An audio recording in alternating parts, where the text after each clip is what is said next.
Business in the news, Nissan Motor Corporation and Brexit.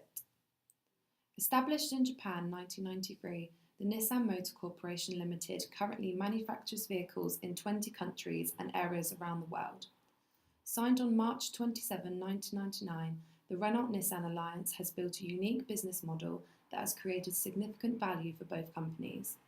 For over 15 years, employees at Renault and Nissan have worked as partners with an attitude of mutual respect and company pride while keeping brands and corporate identities. The power comes from the inside is a simple phrase that is familiar to every employee at Nissan.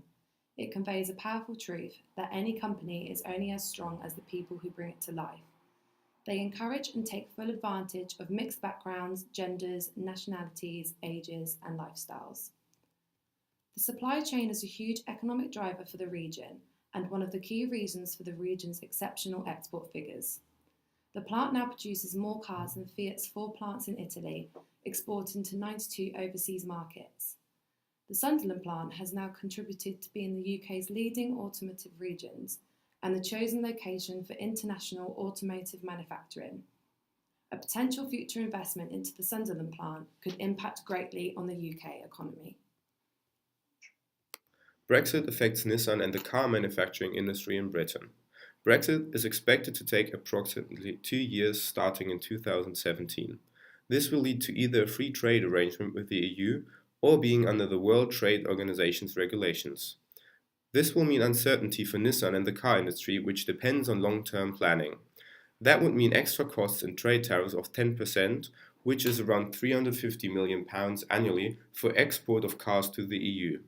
This would cause a danger to price competitiveness on the EU market and would result in a loss in sales margins.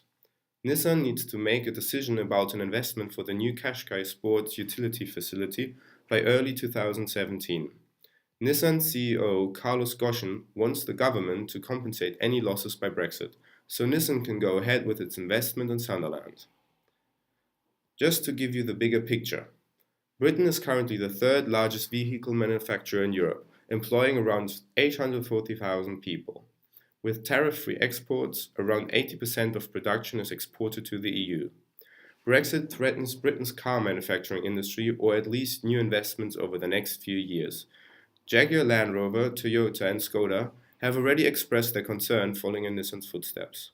The Society of Motor Manufacturers and Traders also shares this concern and echoes this warning to preserve the industry as it would put many jobs at risk.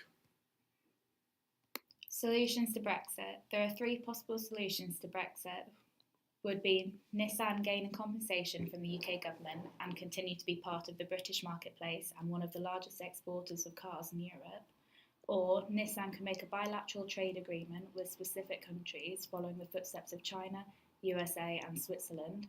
This would allow the company to trade as normal while avoiding trade tariffs. Or, if they choose to do nothing, they can carry on exporting from the UK and paying the tariff and changing certain fees within the company.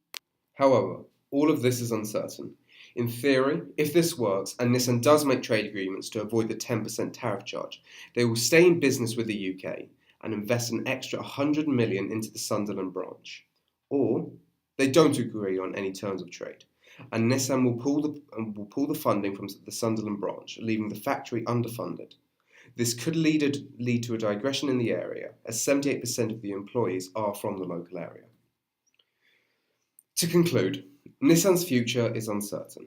It all hinges on the future trade agreements between Carlos Ghosn, the CEO of Nissan, the UK government and the rest of Europe. However, this deadline is quickly approaching, and by the start of early 2017, the UK must pledge to sort out a trade agreement which benefits all parties involved.